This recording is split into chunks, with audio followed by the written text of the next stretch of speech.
ልንገር ቶ ሞክዬ ቶ እኔ አስረዳዋለሁ እያንዳንዱ። በነገራችን ላይ ማውራት ሌላ ነው፣ መዋጋት ሌላ ነው። አሁን ሜዳውም ፈረሱም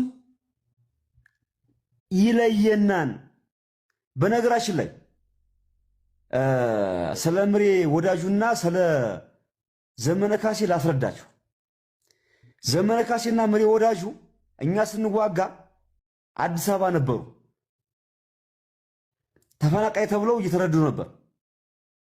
እኔ እዚያ ቆስዬ ቦሩ ሆስፒታል ላይ መድፍና ከባድ መሳሪያ የተወረወረብን እኔ እየታከሙ ነበር። ስማ እያንዳንድ ጀግናና ፈሪው ይለያን። አሁን የፈለከውን አምጣ። ላመንኩበት ነገም ዛሬም እዋጋለሁ። በደንብ አድምጡኝ።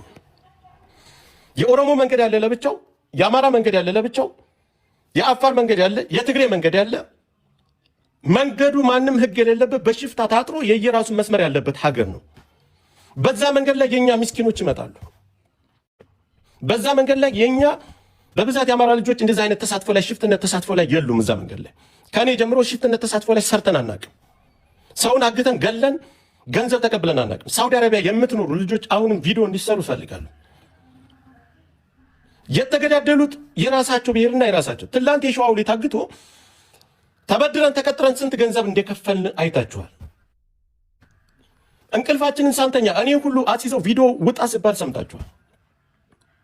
ሳውዲ ያላችሁ፣ በሳውዲ በረሃ ላይ የምትኖሩ፣ ሳውዲ መንገድ ላይ ያላችሁ ይህን ነገር ተቃውሞ ልታቀርቡ ይገባችኋል። እኛው ላይ ስለሚመጣ ነገር አሜሪካ ተቀምጠ ሰላም አለበት ሀገር ተቀምጠ እነሱ እርስ በርሳቸው የተገዳደሉ ወጣችሁ ድምፅ እንሆናል ብላችሁ ቪዲዮ ስትሰሩና ስታሰሩ የእነሱ ጸባቸው የሰፈርና የመንደር ነው። በመንገድ ላይ የሚመጣውን እናንተ ድምፅ በሆናቸው ያችን ድምፅ ይዘው አማራ ተናገረን ብለው የሚያግቱት የእኛን የአማራ ልጆችን ነው የሚያግቱት። በሰላማዊ መንገድ የሚሰሩትን ገጠር ላይ ያሉ ወንድሞቻችን። እናንተ ያላችሁ ሰላማዊ ሀገር ላይ ነው። እናንተ የምትኖሩት ሰላም ቦታ ላይ ነው። ያወቃችሁ መስሏችሁ ወጣችሁ በተናገራችሁ ነገር የሚጎዱት የኛ በረሃ ለበረሃ የሚመጡ ወንድም እህቶቻችን ናቸው።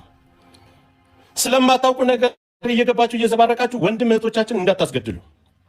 እኔ ፌመስ ነኝ እከሌ እንዲህ ነኝ የምትይ እነሱ እርስ በርሳቸው ነው የተጣሉት። እነሱ ውስጥ ገብተን እኛ የምንፈታው ነገር የሀገር ሽማግሌ ያላቸው የራሳቸው ጉዳይ ያላቸው ላይቭ ላይ የተጋደሉት የኛ ልጅ እኮ ያን ጊዜ እንደዛ ሲደረግ ማንኛሽም አማራ እኮ አልመጣሽም። እኛ ነን እኮ አንገታችንን ሳተን ስንት መከራ ስንትን በእነሱ መካከል አልደረስንም።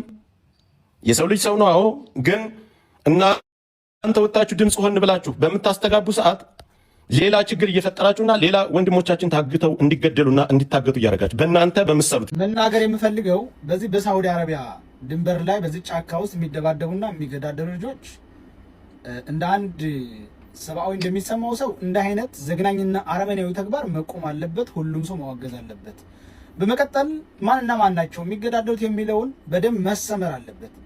የአርሲ ኦሮሞዎችና የወሎ ሰው አድርጎ መወሰድ የለበትም። እኛ እንደ ወሎ ሰው ከአርሲ ወንድሞቻችን ጋር ምንም ጠብ የለብንም። ከየትኛው ጠባቸው ከሚሴ ልዩ ዞን የጅሌ ጥሙጋ አካባቢ ኦሮሞኛ ተናጋሪ ልጆችና የአርሲ ልጆች ናቸው። ስለዚህ ከኛ ወንድሞች ወሎ ልጆች በየጫካው ፍየል የሚጠብቁ መዝራም የሚሰሩ አሉ። ስለዚህ እነዚህን የሚመለከት አይደለም። ራስ በራሳችሁ ተቻቻሉ። አምጥታችሁ ወደ ወሎና ወደ እንትን አድርጋችሁ ያልሆነ ንጹሃን እንዳታስጎዱ ነገር ያለው። ብርጌና አህመዱ ሲመጣ ከመንግስት ጋር አልተገናኙም፣ ከኔ ጋር ነው የተገናኙት። የብርጌና አህመዱ ዋና አመራር እኔን ኢንተርቪው አድርጎ ዩቲዩብ ላይ ያላያችሁ ይዩት፣ ያያችሁ ማይታችኋል። ተግባባል። አንድ ቀን እኛ በዛ ሰዓት እንደዛ የመጣው የገነፈለ ወጣትን ፑሽ ብቻ ማድረግ ነው። እሳት የሆነውን በቃ ከኋላ ብቻ ሂድ ምናምን ማለት ነው። እኛ ግን ኤርትራ መፍረስን አንፈልግም። ብትፈርስ እኛም ተጎጂ ስለሆነ ለምን መሄጃ ያላቸው የሚመጡት እዚህ ነው። እኛ እንደምንታወቀው አቃፊ ደጋፊ እጅግ በጣም የዓለም ህዝብ ገና የቃል ኪዳን ሀገር ናት። የእምነት ሀገር ነው። ፈራህ እግዚአብሔር ያለው ህዝብ ነው። ተግባባ። እነሱ በባርነት ፓስታና ሹኪያ ይዘው ለኢጣሊያን እነሱ እንትን ፓስታ ያቀበሉ ለነሱ ሰርቶ ሲሰጡ እኮ እግራቸው በሰንሰለት ታስረው እኛ ኢጣሊያንን ገጥመን ያባረርን የጀግኖች ሀገር ነን። ያቁናል። እንኳን ተው ኢትዮጵያን ኤርትራን ከኢጣሊያን ነፃ ያወጣ ነው። እኛ ነን። ኤርትራን ያልገዛ ሀገር አለ? ግን ቱርክ በለው ምን በለው እምቢ ስሉ በቃ ድድብናቸው፣ ባርነታቸው፣ ማህይምነታቸው፣ ድንቁርናቸው፣ ትቢታቸው፣ እብሪታቸው አናታቸው ላይ ሲወጣ ተው ናቸው። ከዛ በኋላ ተፈራርቆ ዓለም ሁሉ ነው ገዛ። እኛም 5 ዓመት ደርሶናል። አባቶቻችን አጼዎች 5 ዓመት ገዝተዋቸዋል ባይዘው እና ለምን እንደ ሀገር እንኳን ስናነው ከዛ ኃይለ ሥላሴ መጡ። በቃ ችግር የለውም ብለው ወደ ኢትዮጵያ ተቀለሉ። ኤቭሪ ምቀኝነታቸው ቅናታቸው ኢትዮጵያን ማፍረስ ላይ ብቻ። አሁን በጣም ብዙ ጥያቄዎች እየመጡ ነው። ማሜ ከጎናችንን አግዞን እባካቸው፣ እኛ ድምፅ የለንም። ከተናገርን ለቤተሰቦቻችን በጣም ችግር ነው። አሁን ሲጀመር ደግሞ አሁን የብርጌና አህመዱ ድሮውን ብርጌና አህመዱ አሁን ያሉ ወጣቶች ራሱ ድሮ ከኢሳያስ አፈወርቂ በፊት ኤርትራን ነፃ ለማውጣት ሲዋጉ ሲታገሉ ሲዋደቁ የነበሩት ደማቸውን ጥይት እጅ እግር የሌላቸው እስር ቤት ያሉ እኮ አለ፣ በሻዕቢያ መንግስት ማለት ነው። ተግባባል።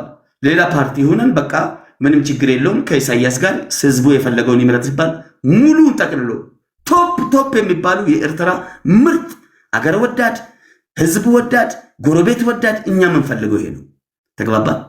5 ጎረቤት አላቸው። 5ቱም ጎረቤት ጋር ጥል ናቸው። መሄጃ የላቸው። ኢትዮጵያ ብቻ ናት። እኛ ጥያቄዎች እየመጡ ነው። እባካቸው የኢትዮጵያ እውቅ ፖለቲካን በደንብ ጠንቅቃቸው የምታውቁ መሰረትን የምታውቁ ስለዚህ አግዙን እያሉ አሁን አንደኛ እየጠየቁ ያሉ አፋሮች እጅግ በጣም ታፍኗል። ጀባ የሚባሉ ጀግኖች አሉ። 90% አንተ አሁን 60% ነው። 90% ሙስሊም ነው። ገባ። አሁን እኔ የእምነት ኢሹ እንኳን ማድረግ አልፈልግም። እንደው ብቲ አንድ በመምህር ደረጃ ከኬጂ እስከ 4ኛ ነው ምናምን ክፍል ነው ያለው